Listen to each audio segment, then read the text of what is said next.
Okay, looks like I got this. So I'm a teacher of middle school and high school youth for 13 years in Title I schools, which is a euphemism for schools with high degrees of economic instability, high degrees of homelessness, often intergenerational poverty. And I stepped away from the classroom a couple of years ago because I saw the writing on the wall. And what we're seeing today, here in April of 2023, is that the reading scores and math scores for kids have plummeted. And this is being framed by some malcontents, some people with malintento, as a failure of public education and a failure of teachers. Let me tell you why this is not the case. What's actually happening is let's really break this down very basically. Our schools went dark March 13th of 2020. That meant a quarter of the school year was virtual, teachers scrambling to understand better technology, kids getting that technology, navigating all that system, learning how to use everything. So there's a quarter of a year gone. Then the next school year, 2020 to 2021, many school districts went back in the second semester. Where I am here in New Mexico, they went back in April of 2021. So now we have an entire school year not with teachers at their optimal. Okay, there's one school year just from March 2020 to March of 2021. But then the rest of that school year, and then 21 to 22 was disrupted by mask mandates and everything else. I'm not saying these are good or bad. I'm just saying it was a disruption. And with teachers helping to reinculturate or attempting to inculturate our students to the culture and way of doing things of schools. So essentially, we have 2.25 years of teachers not at the reins. And as a result, because teachers didn't have control, because teachers didn't have the ability to do what they do best, test scores plummeted. How is that the teacher's fault? It's not. Is it the parents' fault? You can argue that it is.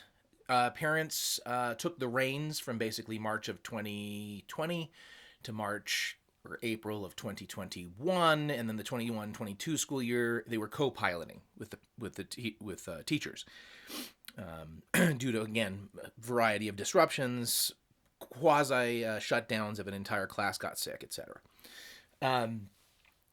So we have 2 years, 2.25 years of disruption to the educational setting, where, again, parents were in control for a year of that. But is that really fair to parents either? No, it's not. Our economy has become so toxic to working class and poor people, and even small business owners, that the stress of being alive is, let's be honest, taken some of the burden of child rearing is taken on by the school. It is a quasi parent during the time that the parent is at work. And that takes some of the stress off. We know for a fact that the more adults, more unconditionally loving adults that are in a child's life, the better the outcome socially, academically, intellectually, emotionally for those children. And so those kids didn't have those additional adults who clearly were doing one hell of a job because you took us teachers out of the equation, essentially, for a year and took us out of the driver's seat working alone for another year. So blaming teachers or the educational system or politicians, this is the best that could have happened, but I think that everybody is getting the wrong idea here. Everybody's blaming education and teachers as failing. It's not the case. We weren't given the tools to do our jobs.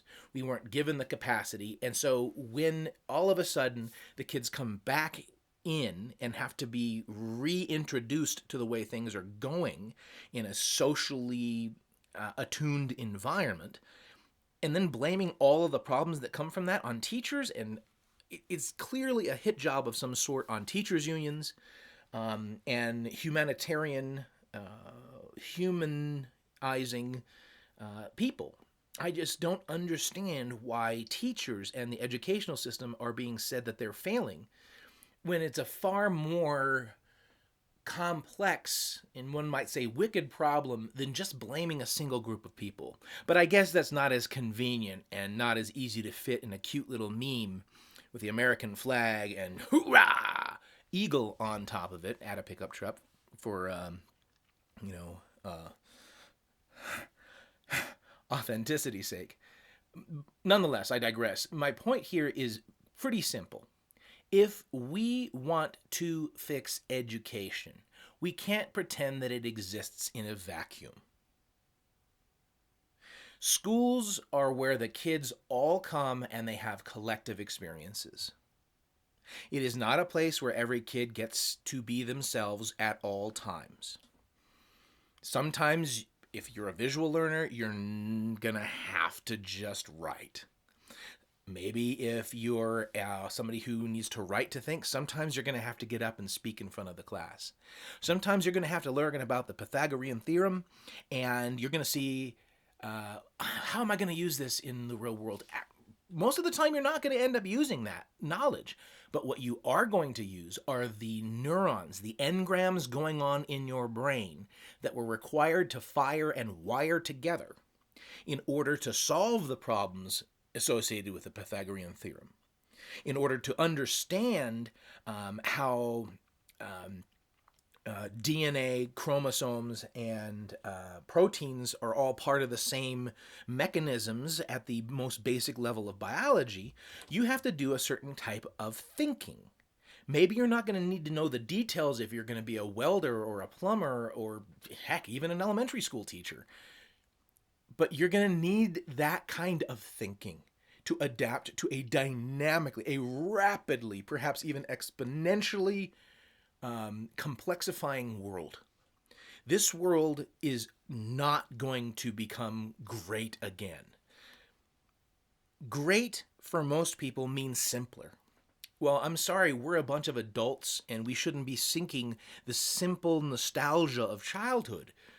It's nice to visit, but we shouldn't be living there. So if we want to get our educational system put right, we're going to also have to demand more from our politicians. Democrats and Republicans alike have been very willing to kiss the ring of corporations and doing performative compassion, wearing particular ethnic clothing on particular days celebrating ethnic diversity, but not doing a damn thing to to address the needs of everyday women and men in our communities. We are going to have to handle this because, ladies and gentlemen, the problems we're facing as a result of the COVID-19 epidemic, guys, this is the trailer. This is the trailer of something that's coming out. Global climate change is going to radically change everything in our world.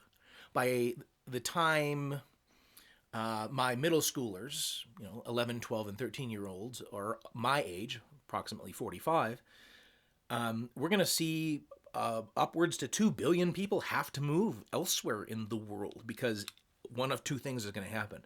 There's going to be so much coastal flooding in their area, or this isn't a fact most people don't know, about 33% of the people on this planet live in semi-arid areas. And if those areas become even drier, they will become completely inhospitable to human life. And so we're going to have a combination of the coastal people that have to go further inland because there's too much flooding. And we're going to also have to take the people who are in the now completely desiccated deserts, and they're going to have to move elsewhere too. 2 billion people having to move around the world to new places is going to be extremely disruptive.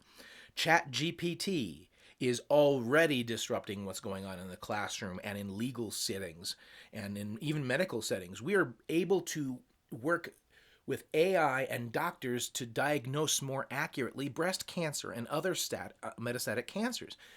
Folks, the entire world is getting more complex. And if the schools are not asked to start discussing the world in terms of complexity, if we continue going along this line of linear thinking and binary, in other words, A versus B, black versus white thinking, then we might as well just commit mass suicide because we're not going to survive anyway. I don't know about you folks, but I don't think that's a great solution. I think we can get this done. I think our species, if they want to survive and evolve into something better than we are today, we cannot look to the past unless we're looking at the wisdom of our ancestors and how they worked with the environment to create a more just, verdant, and diverse food system and ecosystem around them. Until we start to have that ancient knowledge made new again, until we start to acknowledge the interconnectivity and the interactivity of every phenomenon on this planet, and discuss that from kindergarten all the way up, the magic of that, the miracle of that, and that's coming from an atheist. If we can start to do that, then I think we have a good chance at turning this series of cascading catastrophes that we're dealing with. Again, COVID-19 pandemic was just the first of many. Then, if we can manage that, we're going to be okay. We really can be okay. But we're going to have to stop fighting over Democrat versus Republican, over liberal versus conservative, over peanut butter versus chocolate. Ladies and gentlemen, these things can be combined. And for the most part, most liberal Democrat and conservative Republican people have more in common with one another, especially amongst the working class and the poor, than we ever will with the elite, Democrat or Republican, liberal or conservative in this country. We have to stop fighting over petty differences over the color of the robes of the priest or preacher at the front of the church and get to realize we're in this house of miracles. Okay? And there's been a 4 billion year research and development phase in the diversity of the planet. Everything we have needed to continue our survival and the survival of this beautiful world we live in, it's right in front of us. And we're at the cusp of understanding it. We were able to create a vaccine in an extremely fast fashion. Was it perfect? No. But we have never in the history of mankind been able to collectively do so much so fast as we did with the vaccine. Again, it's not perfect. It's not perfect. But it gave hospitals, medical professionals, and others a chance at not having societal collapse. Was it convenient? No. Do we like the acne that we got around our faces from the masks? No. But the fact of the matter is, it made our lives more complex than we wanted it to be.